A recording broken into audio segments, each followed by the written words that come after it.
कहानी की शुरुआत में ये लिखा हुआ होता है कि जब किसी ऑब्जेक्ट की अच्छे से देखभाल की जाए तो उसमें सोल आ जाती है। और जब कचरे को फेंका जाता है तब उसमें क्या आता है। एक छोटी बच्ची अपने टेडी को देखती है और कहती है ये खराब हो गया है। तब उसकी माँ कहती है इसे सीलने पर ये और भी खराब दिखेगा। हम तुम्हारे लिए एक नया खिलौना ले देंगे। और वह टेडी को कचरे में फेंक देती है जो पाइप से होते हुए ट्रक में चला जाता है। इस चीज को एक इंसान वही देख रहा था। फिर दोबारा लिखा हुआ आता है ह्यूमंस एक चीज को कचरे में बदलने से पहले कभी नहीं सोचते। फिर वह ट्रक सभी कचरों को ले जाकर एक स्टोर रूम में बंद कर देता है। इस सब चीज को एक बच्चा खड़ा होकर देख रहा था। फिर लिखा हुआ आता है उसे कचरे की तरह नकार देते हैं, जैसे उसकी दोबारा कोई वैल्यू ना हो। वे दूसरे लोगों के साथ भी ऐसा करते हैं। थोड़ी देर बाद एक ऑफिसर को स्टोर रूम के अंदर से आवाज सुनाई देती है। वह दरवाजा खोलकर कहता है हिलना मत। कौन हो तुम कचरे को चुराने वाले लड़के हो, है ना, जो हमारे शहर को खराब कर रहा है। फिर ऑफिसर अलार्म बजाता है। वह लड़का भागता है। ऑफिसर्स उस पर गोली चलाते हैं। वह सभी गोलियों को डॉज करता है। एक गोली उसे छूकर निकल जाती है और वह भागकर गटर वाले रास्ते से निकलता है। दो लड़कियां बात करती हैं कि कल रात कचरा चुराने वाली घटना हुई और कहती हैं क्या वो ट्राइब का आदमी। यह सुनकर वह आदमी अपने इलाके में जाने लगता है। तब हमें पता चलता है कि यहाँ दो तरह के इलाके हैं जिनके बीच में बॉर्डर है। दो आदमी कहते हैं यह वही है जो कचरा चुराने गया था। फिर एक लड़की आकर कहती है रूडो तुम फिर कचरा लेने गए थे। अगर शहर के लोग तुम्हें पकड़ लेंगे तो न जाने क्या करेंगे। रूडो कहता है अमीर लोग यूजेबल चीजों को भी कचरा समझकर फेंक देते हैं जिन्हें मैं उठाकर बेचता हूँ। कुछ लड़के आकर कहते हैं कितनी बदबू आ रही है यहाँ से, इसके साथ रहोगी तो तुमसे भी बदबू आएगी। दूसरा लड़का रूडो से कहता है तुम्हारे ठीक किए कचरा को कोई नहीं खरीदेगा। चिवा कहती है हम सब तो एक जैसे हैं। वह लड़का कहता है नहीं, ये हत्यारे का बेटा है। दूसरा लड़का कहता है इस बस्ती में क्रिमिनल्स रहते हैं और हम उनके वंशज हैं। हम अपने को अच्छा साबित कर रहे हैं। लेकिन इसके बाप ने हत्यारा बनकर सब खत्म कर दिया। रूडो गुस्से से देखता है। लड़के घबरा जाते हैं और कहते हैं अपने बाप की तरह ही बनेगा, कहकर चले जाते हैं। चिवा कहती है मुझे तुम पर यकीन है, तुम किसी को नहीं मारोगे और एक अच्छा इंसान बनोगे। फिर चिवा कहती है यह कितना सुंदर टेडी है, तुम तो कमाल के हो रूडो। रूडो उसे यह टेडी देने ही वाला होता है कि चिवा की माँ चिवा को बुला लेती है। रूडो घर चला जाता है। तब रेक्टो कहता है तुम वहां उसे यह टेडी देने वाले थे, कहकर हंसता है। रूडो कहता है तुम वही थे। फिर रेक्टो बोलता है तुम कल रात कचरा चुराने गए थे, और कहता है तुम्हारे बड़े होते तक मैं तुम्हें संभाल सकता हूँ, ये सब मत किया करो। कल रात शहर वालों ने तुम्हें देख भी लिया था। और फिर कहता है हमारा खून का रिश्ता नहीं है, लेकिन फिर भी हम परिवार हैं। रूडो कहता है मैं छोटा था, तुमने मुझे अपने पास रखा, मुझे पाला, इसलिए मैं तुम्हारी रिस्पेक्ट करता हूँ।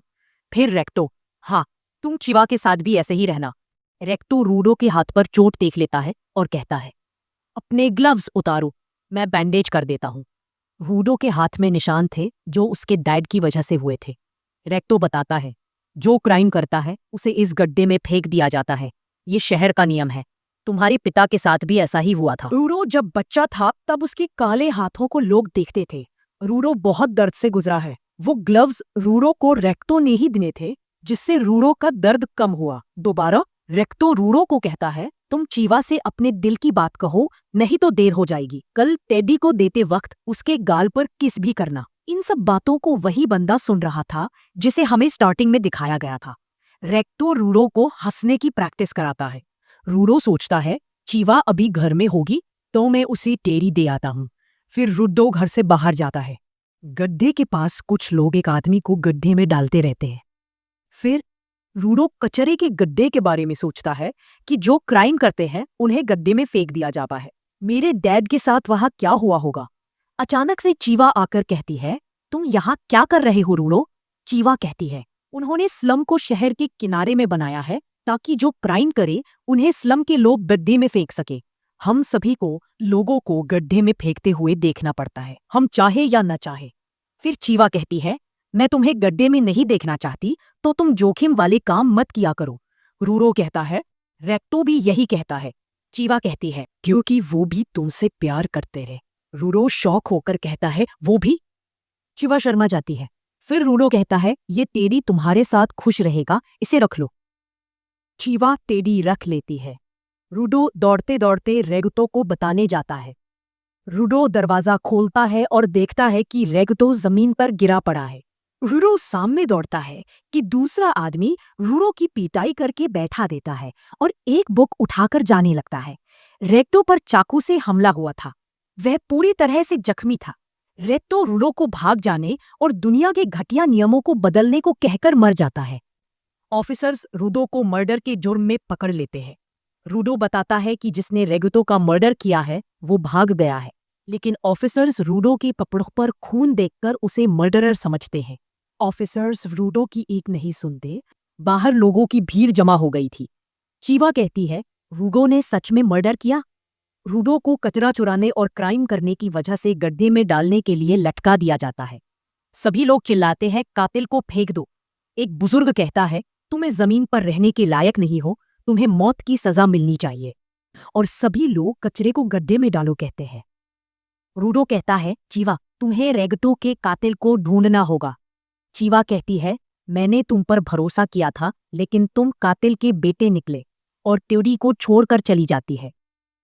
रूडो मन में कहता है, असली कचरे तुम लोग हो, जो कान और आंख होते हुए भी सुन और देख नहीं पा रहे हो। फिर रूडो असली कातिल को देखता है। लोग उसे गड्ढे में गिरा देते हैं। रूडो गिरते गिरते कातिल को, सबको मार दूंगा कहता है। रूडो जब उठता है तो गड्ढे से बहुत गंदी बदबू आती रहती है और कचरे से बने मॉन्स्टर को देखकर कहता है, यह तो सच में नरक है। और इसी के साथ एपिसोड खत्म हो जाता है। दोस्तों, एक्सप्लेनेशन अच्छी लगी हो तो वीडियो को लाइक जरूर करें और आगे की स्टोरी देखते हैं अगले वीडियो में। तो मिलते हैं अगली बार।